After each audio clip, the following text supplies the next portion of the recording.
नमस्कार, प्रभात क्लासेज में आप सभी का स्वागत है। प्यारे विद्यार्थियों, पिछली कक्षा में हमने कक्षा 10 संस्कृत विषय का पाठ 4 पढ़ा था। आज इस कक्षा के माध्यम से हम पांचवा पाठ सुभाषितानी, जिसके अंदर कुल 10 श्लोक हैं, उन सभी श्लोकों का हम अनुवाद करेंगे। तो आइए बिना किसी देरी के इस पाठ को हम शुरू करते हैं।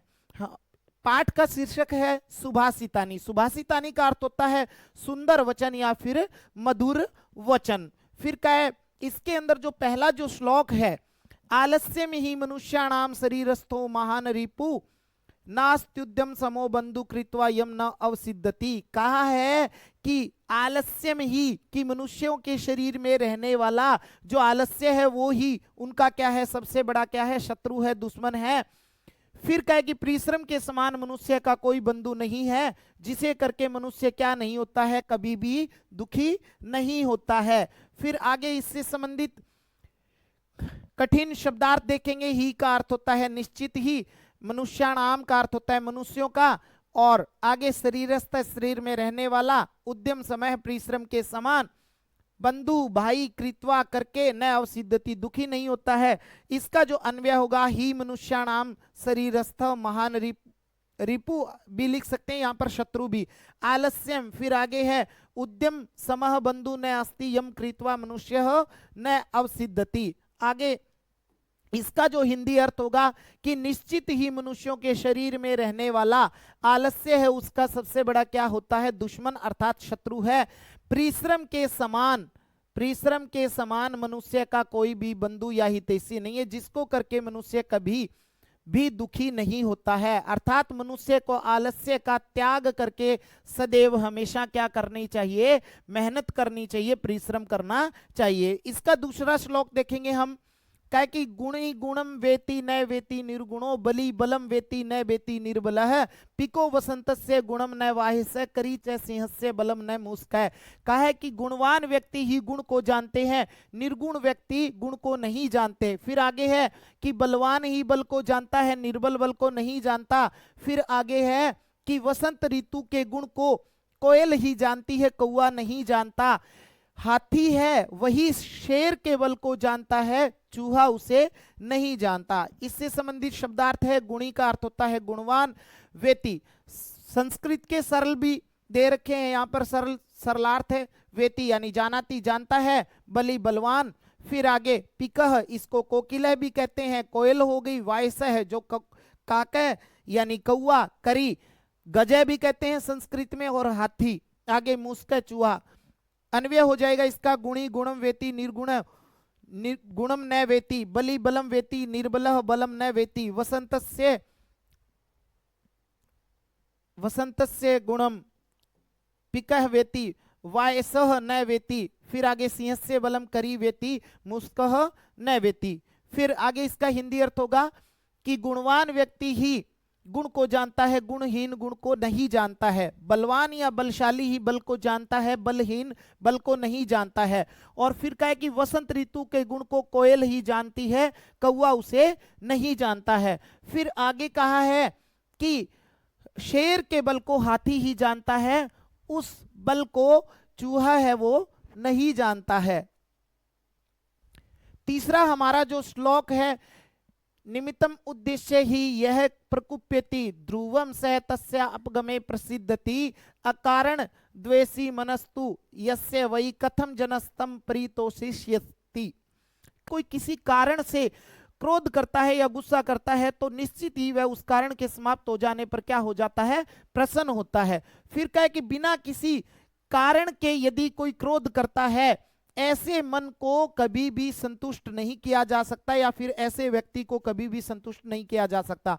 इससे संबंधित कठिन शब्दार्थ है निमित्तम, कारण यानी कारण को, प्रकुप्यति अत्यधिक क्रोध करता है, अपगमे का अर्थ होता है समाप्त होने पर। फिर आगे है ध्रुवम, निश्चित रूप से। फिर प्रसिद्धति प्रसन्न होता है, अकारण द्वेषी अपि बिना कारण ही द्वेष करने वाला। फिर आगे प्रीतोषिष्यति, फिर आगे संतुष्ट करेगा। इसका अन्वय हो जाएगा, यह निमित्तम उद्देश्य प्रकुप्यति सह तस्य अपगमे ध्रुवम प्रसिद्धति यस्य मन अकारण द्वेषी अस्ति तम जनम कथम परितोषिष्यति। अनुवाद हो जाएगा कि जो किसी कारण को उद्देश्य करके अत्यधिक क्रोध करता है, निश्चित ही वह उस कारण के समाप्त हो जाने पर प्रसन्न होता है, अर्थात खुश हो जाता है।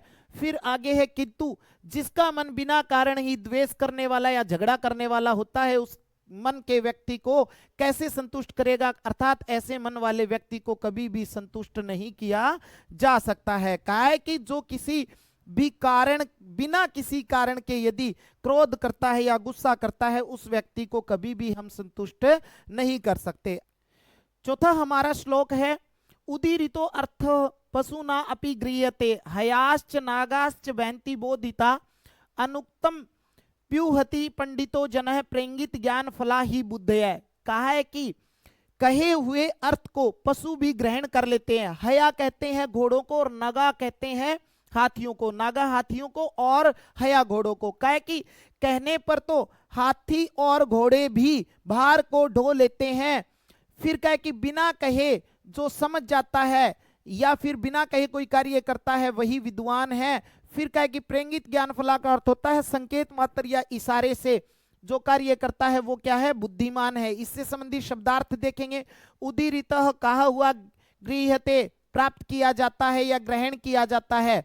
हया कहते हैं घोड़ों को और नागा गजा भी कहते हैं हाथी, बोधिता कहे जाने पर, फिर आगे कहे जाने पर या फिर ढोते हैं। फिर आगे पंडितः विद्वान, अनुक्तम नहीं कहे गए, उहति समझ लेता है, बुद्ध या बुद्धिमान लोग, प्रेंगित ज्ञान फला दूसरों के संकेत जन्य यानी इशारे मात्र रूपी फल वाले, यानी इशारे से ही समझ जाने वाले। इसका जो अन्वय होगा, पशुना अपि उदीरितः अर्थ गृह्यते हया नागः च बोधितः बहारम वहन्ति पंडितः जनः अनुक्तम उहति बुद्धय प्रेंगित ज्ञान फला भवंती। ये इसका अन्वय हो जाएगा।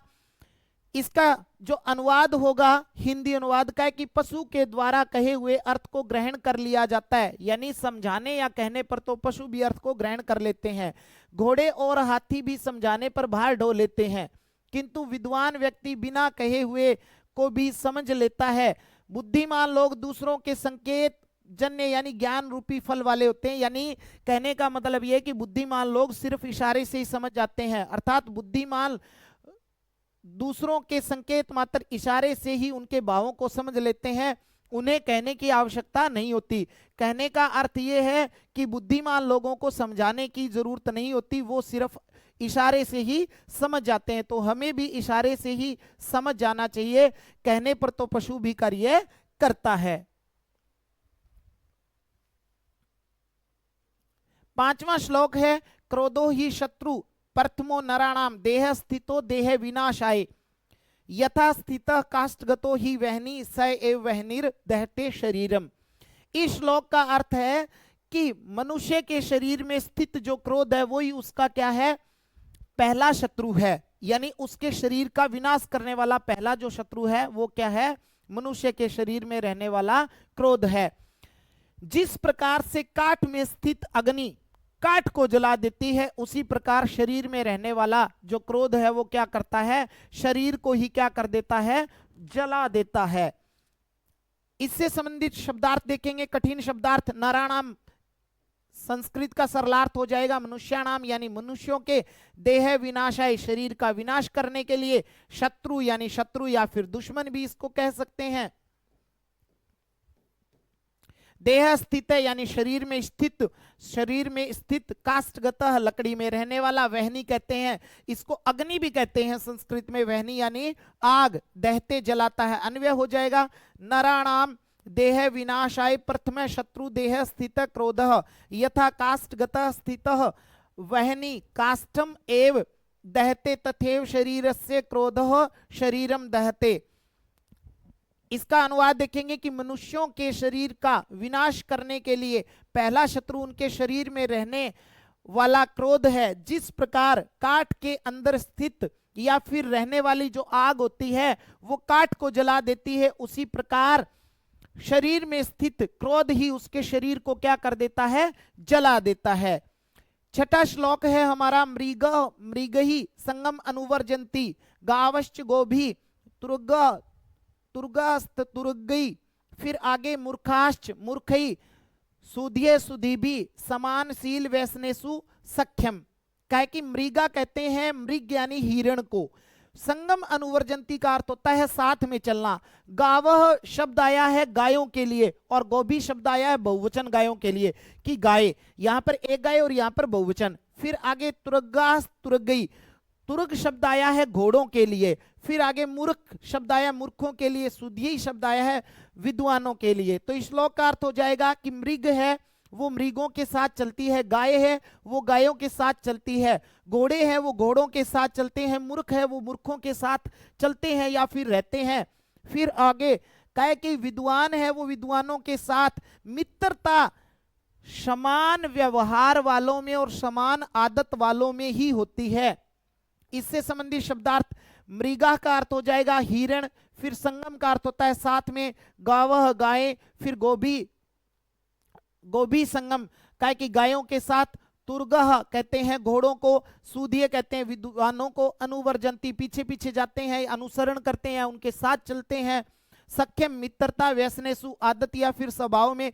इसका अन्वय होगा मृगा मृगई संगम, गावश्च गोभी संगम, तुर्गा तुर्गई संगम, मूर्खा मूर्खई, मूर्खई कर लेना यहाँ पे, मूर्खई संगम, सुधिये सुधीभी संगम, अनुवर्जंती सख्यम समानशील व्यसनेसु भवति।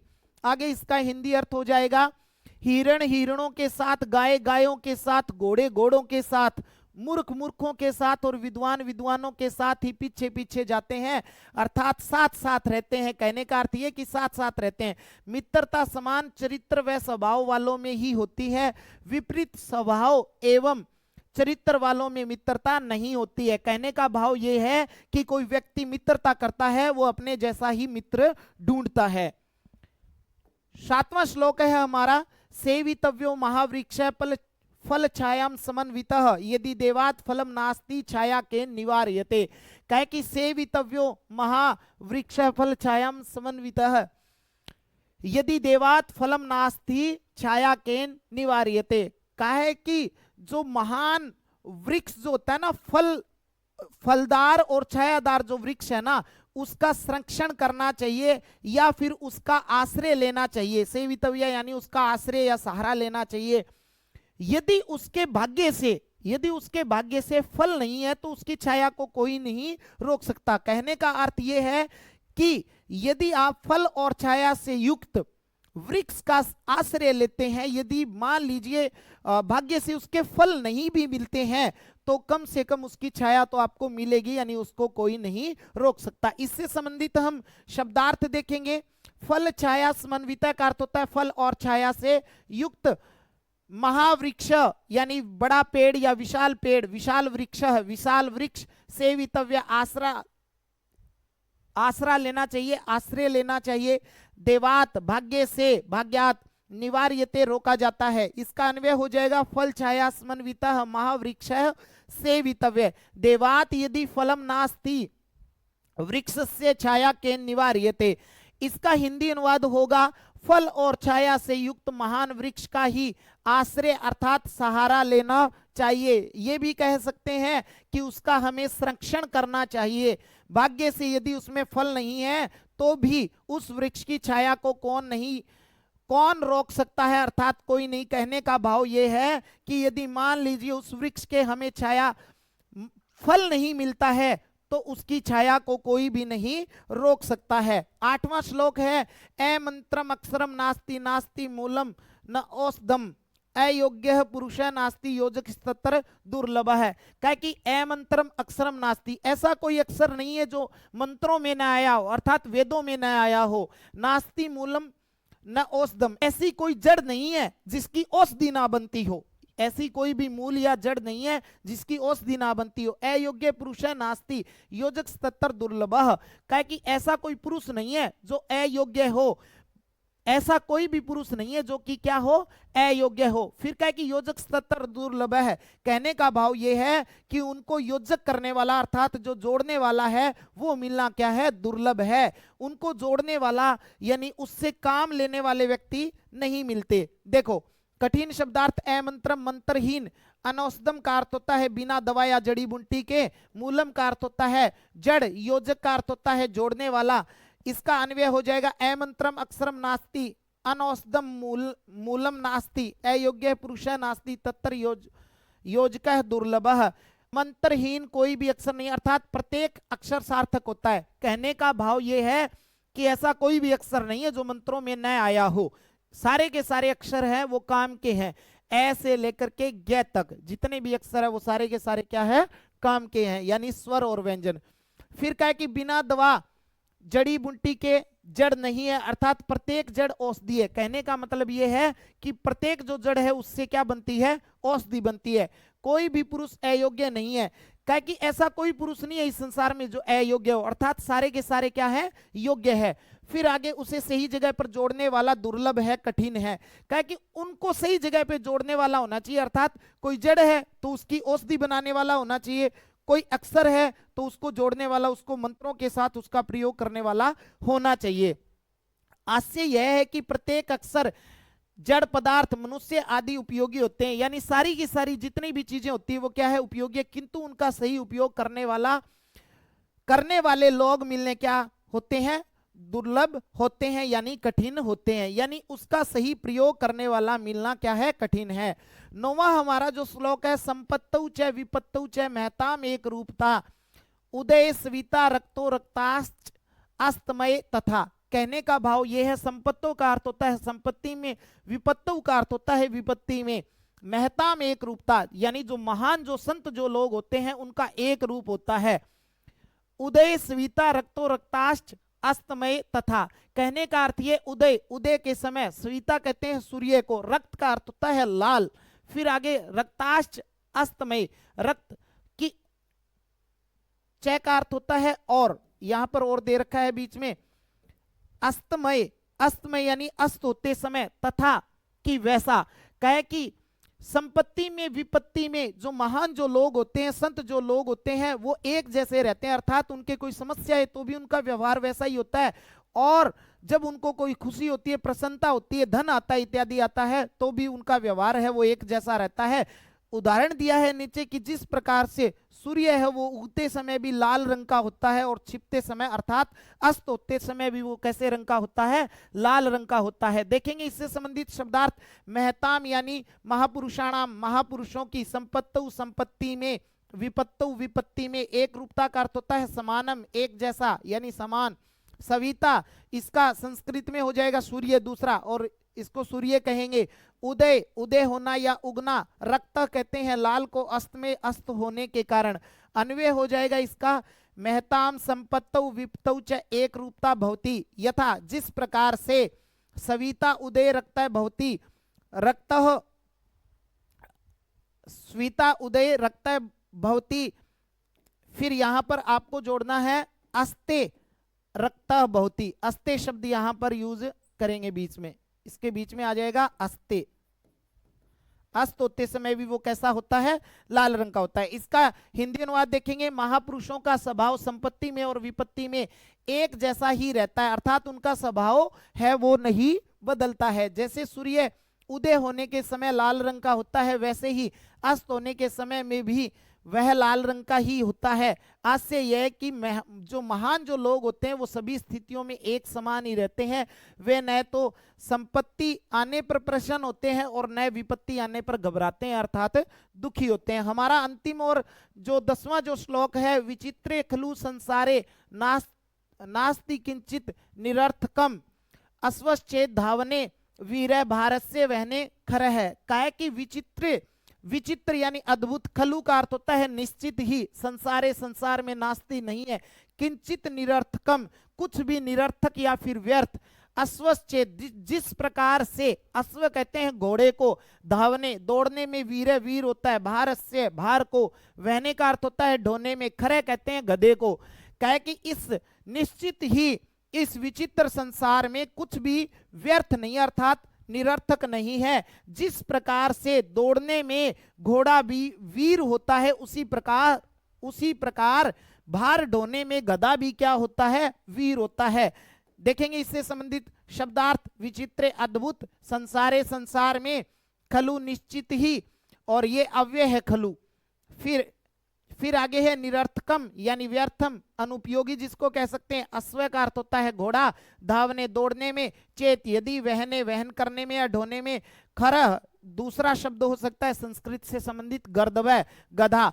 इसका अन्वय हो जाएगा विचित्रे संसारे खलु किंचित निरर्थकम नास्ति अस्वश्चेत धावने वीरः तरहि भारस्य वहने वीरः खरः अस्ति।